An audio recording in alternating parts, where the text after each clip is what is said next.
जय माता दी ladies and gentleman. तो अभी थोड़े दिन पहले ही मैंने एक वीडियो बनाई थी स्टेम सेल बैंकिंग पे। तो आप लोगों ने उस वीडियो में बहुत सारे सवाल पूछे हैं कमेंट सेक्शन में। तो बस आज ये वीडियो रहने वाली है आपके सवालों पे और मेरे जवाबों पर।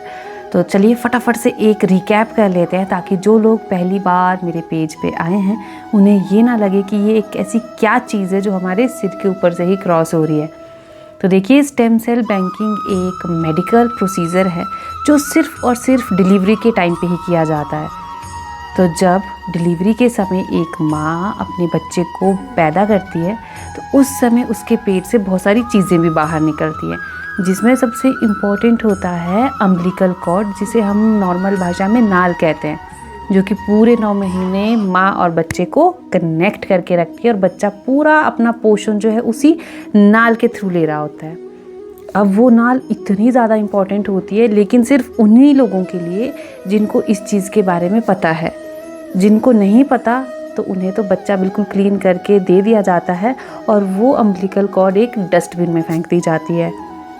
तो आज हम उसी अम्बिलिकल कॉर्ड की इम्पोर्टेंस के बारे में बात करेंगे कि ऐसा क्या है उसके अंदर छुपा हुआ जो अब लोग बहुत ज़्यादा अवेयर हो रहे हैं उसके बारे में। और मुझे आप ही लोगों के कमेंट सेक्शन से पता लगा है कि जितनी भी मेरी ऑडियंस है उसमें 10% लोगों ने अपने बच्चों का कई सालों पहले ही सैंपल प्रिजर्व करके रखा हुआ है, लेकिन अभी भी बहुत सारे लोग ऐसे हैं जिन्हें पता ही नहीं है। तो अगर आप लोग इन फ्यूचर प्रेग्नेंट होने वाले हैं या अभी हाल फिलहाल में आपकी डिलीवरी का समय चल रहा है तो ज़रूर से अपने डॉक्टर से स्टेम सेल बैंकिंग के बारे में बात करिए, ताकि वो आपको पूरा का पूरा प्रोसीजर बहुत अच्छे से बता सके और आपको फ्यूचर में रिग्रेट ना हो कि हमने अपने बच्चे के लिए ये ज़रूरी कदम नहीं उठाया। तो फटाफट से अब इस बारे में बात करते हैं। देखिए, वो जो अम्बिलिकल कॉर्ड होता है जो कि पूरा का पूरा ब्लड सेल उसमें होते हैं, तो उसी सेल्स में एक स्टेम सेल होते हैं जो बहुत ज़्यादा यूज़फुल होते हैं और आने वाले समय में वो बड़ी ही गंभीर बीमारियां जैसे कि ब्लड कैंसर, ल्यूकेमिया और ब्लड की जितनी भी बड़ी बड़ी बीमारियां हैं, और मान के चलिए अगर आपके दादा परदादा को कभी कोई ब्लड से रिलेटेड बीमारी होगी तो चांसेस रहते हैं कि आने वाली जनरेशन्स में भी वो बीमारियां ट्रांसफ़र हो जाती है। तो ऐसी जेनेटिकल बीमारियों को ठीक करने के लिए इन स्टेम सेल्स का इस्तेमाल किया जाएगा। अब ये प्रोसीजर इतना इम्पॉर्टेंट है और सिर्फ उसी समय पर होगा डिलीवरी के टाइम पे। तो लैब से कोई टेक्नीशियन आते हैं जिनको प्रॉपर नॉलेज होती है, प्रॉपर उनकी ट्रेनिंग हुई होती है, तो वो आपकी गायनी के साथ खड़े होते हैं और जैसे ही बच्चा बाहर आता है तो वो अम्बिलिकल कॉर्ड को साइड में ले जाकर उसमें से पूरा ब्लड ले लेते हैं। फिर वो ब्लड का सैंपल लैब में जाता है, वहाँ पर उस पर बहुत सारी टेस्टिंग होती है और अगर आपके बच्चे का सैंपल हेल्दी होता है, बिल्कुल परफेक्ट होता है, तो फिर उसको बहुत ही कम टेम्परेचर जो कि -196 डिग्री सेल्सियस है उस टेम्परेचर पर मेंटेन करके रखा जाता है सालों साल तक। वैसे तो भगवान से प्रार्थना है कि किसी को भी ये सैंपल वापस लेने की ज़रूरत ना पड़े, लेकिन अगर इन फ्यूचर किसी को ज़रूरत पड़ती है अपने बच्चे के लिए तो फिर आपके पास ये ऑप्शन रहता है कि आप वो अपने बच्चे के लिए सैंपल यूज़ कर सकते हैं ट्रीटमेंट में। अब बहुत सारे लोगों का ये सवाल भी था कि क्या ये डोनेट कर सकते हैं। तो बिल्कुल आप ये डोनेट कर सकते हैं, लेकिन अगर आपने प्रोसीजर के टाइम एक बार ये बोल दिया कि हम ये सैंपल डोनेट करना चाहते हैं ताकि कोई भी ज़रूरतमंद इंसान इसे इस्तेमाल कर सके, तो फिर आप कभी भी इसे अपने लिए नहीं ले सकते। और मुझे नहीं लगता कि आज के इस कलयुग में ऐसा कोई इंसान होगा जो इस सैंपल को डोनेट करता होगा, क्योंकि पहले ही सभी के एक या दो बच्चे हैं और कई बार एक केस में ये मिस हो जाता है। एक ही सैंपल हम लोग फ्रीज़ करवा पाते हैं, जैसे कि मुझे अपनी पहली डिलीवरी के समय में इस बारे में पता नहीं था। दूसरी बेटी के टाइम पे मैंने ये सैंपल रिज़र्व करवाया है, तो मुझ में तो हिम्मत नहीं है कि मैं इसे किसी और को डोनेट कर सकूं। फ़िलहाल के लिए अभी टेस्टिंग में है मेरा सैंपल, क्योंकि अभी डिलीवरी को 10 से 15 दिन हुए हैं और पूरे सैंपल की टेस्टिंग में 40 से 45 दिन लगते हैं। 45 दिन के बाद मुझे पता लगेगा कि मेरे बच्चे का सैंपल फ्रीज़ करने लायक है या नहीं है। अब कुछ फॉलोअर्स ने ये भी पूछा था कि जब हम सैंपल दे ही रहे हैं तो फिर हम लोग साथ में पैसा क्यों दे रहे हैं, क्योंकि इस पूरे प्रोसीजर के लिए आपको 50,000 से लेकर 1 लाख का खर्चा उठाना पड़ सकता है।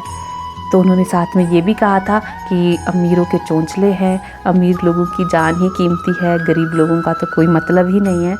तो देखिए, इसको ना आसान भाषा में समझते हैं। जिस तरह से हम लोग बैंक में एक लॉकर खरीदते हैं और फिर उसमें अपनी इम्पोर्टेंट चीज़ें रखते हैं, डॉक्यूमेंट, ज्वेलरी रखते हैं, लेकिन समय समय पर उसकी मेंटेनेंस के लिए हम कुछ चार्जेस भी देते हैं, तो सेम उसी तरह से जब हम अपने बच्चे का सैंपल फ्रीज़ करवाते हैं तो उसकी मेंटेनेंस के लिए हमें ये खर्चा देना पड़ता है। क्योंकि देखिए, अब जो टेक्नीशियन आया था उस समय सैंपल लेने के लिए, उसकी फ़ीस उसमें रहती है। फिर लैब में इतने दिनों तक उस सैंपल पर टेस्ट होते हैं, वो सारे उसमें इंक्लूडेड रहते हैं। फ्रीजिंग के लिए आपको एक इलेक्ट्रिसिटी हर टाइम चाहिए होती है, सालों साल। मेंटेनेंस आपके सैंपल की करनी होती है, आपके सैंपल में कोई इन्फेक्शन तो नहीं है, ये सारी चीज़ें चेक करनी होती है। तो इन सभी चीज़ों को करने में खर्चा आता है। तो कंपनी बस इन्हीं सभी चीज़ों का खर्चा पेरेंट्स से लेती है। फिर कुछ लोगों ने पूछा था कि क्या ये सभी को करवाना चाहिए या कुछ कुछ लोगों को करवाना चाहिए। तो देखिए, ये पूरी तरह से आपकी चॉइस होती है, बिल्कुल ऑप्शनल है और एक सेफ्टी प्लान है। मैं तो मानती हूँ, अगर आपको पता है कि आपके फैमिली हिस्ट्री में कभी किसी को ब्लड रिलेटेड बड़ी गंभीर प्रॉब्लम थी, तो ज़रूर से करवा लेना चाहिए। और दूसरा, अगर आपकी जेब अलाउ करती है, आप इतना सा खर्चा उठा सकते हैं डिलीवरी के खर्चे के साथ साथ, तो ज़रूर से करवा लेना चाहिए। क्योंकि भगवान ना जाने कब किस चीज़ की ज़रूरत पड़ जाए। और साथ में किसी फॉलोअर ने ये भी लिखा था कि जो विधाता ने लिखा है होना तो वही है, ये सब अमीरों के चोंचले हैं। तो देखिए, भगवान जो है हमें माध्यम बनाता है हर चीज़ के लिए। अगर मुझे भी मेरी सेकंड डिलीवरी के कुछ दिन पहले पता चला है कि ये कुछ प्रोसीजर होता है, उसके बाद मैं अवेयर हुई और मैंने करवाया, तो शायद ये विधाता की ही मर्ज़ी थी कि मुझे पता लगा। लेकिन पता लगने के बाद भी मैं नहीं करती, एक्शन नहीं लेती, और फ्यूचर में मुझे ज़रूरत पड़ती, तो मेरे पास सिर्फ पछताने के अलावा कोई ऑप्शन ही नहीं बचता। इसलिए हम हर चीज़ को भगवान के सिर पे नहीं थोप सकते हैं। भगवान हमें समय समय पर कुछ इशारा देते हैं, बस हमें वो इशारा समझने की ज़रूरत होती है और स्मार्ट डिसीज़न लेने की ज़रूरत होती है। फिर एक क्वेश्चन ये भी था कि जो बेबी की नाभि में वो सूखा हुआ टुकड़ा होता है, जो 10 से 11 दिन बाद सूख के खुद ही निकल जाता है, क्या वो भी संभाल के रखना चाहिए? तो मेरे हिसाब से तो उसे संभाल के रखने की ज़रूरत नहीं होती है, मेडिकली अगर मैं बोलूँ, क्योंकि उसके अंदर जो थोड़े से स्टेम सेल्स होते हैं वो इतने दिन में सूख जाते हैं, मर जाते हैं, तो वो किसी ट्रीटमेंट में काम नहीं आ सकते। लेकिन साथ ही में किसी ओल्ड से फॉलोअर ने ये भी लिखा था कि घरेलू उपचार जो हम करते हैं उसमें वो इस्तेमाल करते हैं कि अगर कभी बच्चा बहुत ज़्यादा बीमार हो जाए तो उसे पत्थर पे रगड़कर हम बच्चे के नाभि के आसपास लगाते हैं, तो बच्चे को थोड़ा सा आराम मिलता है। ये इन्फॉर्मेशन मुझे कमेंट सेक्शन में ही मिली है। तो हाँ, घरेलू उपचार के तौर पे शायद कर सकते हैं, लेकिन मेडिकली उसका कोई यूज़ नहीं होता है। अब सबसे लास्ट और सबसे इम्पॉर्टेंट क्वेश्चन कि वो जो सैंपल होता है उससे कौन कौन लोग फ़ायदा उठा सकते हैं। तो देखिए, सबसे ज़्यादा फ़ायदा तो वही बच्चा उठा सकता है जिसका वो सैंपल है। उसके बाद आते हैं उसके real brother sister, mother father, दादा दादी या नाना नानी।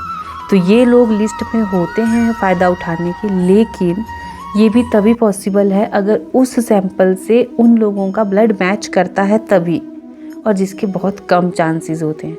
तो सबसे ज़्यादा फ़ायदा सिर्फ वही बच्चा उठाता है। इसलिए ज़रूर से अपने बच्चे की डिलीवरी के समय ये प्रोसीजर करवा लीजिए। थोड़ा सा ही खर्चा है और इंसान इतना तो कमा ही लेता है कि अपने बच्चे की डिलीवरी के समय पर वो एक थोड़ी सी धनराशि सेव करके रखता है। तो कुछ ये आप लोगों के सवाल थे जो मैंने इस छोटी सी वीडियो के माध्यम से क्लियर करने की कोशिश की है। अभी भी आप लोगों के दिमाग में कोई सवाल उठ रहे हैं तो बेझिझक मुझे कमेंट सेक्शन में लिखिए। अगर मुझे उस चीज़ की नॉलेज होगी, नहीं भी होगी, तो मैं अपने डॉक्टर से पूछ के आप लोगों तक पहुंचाने की कोशिश करूंगी।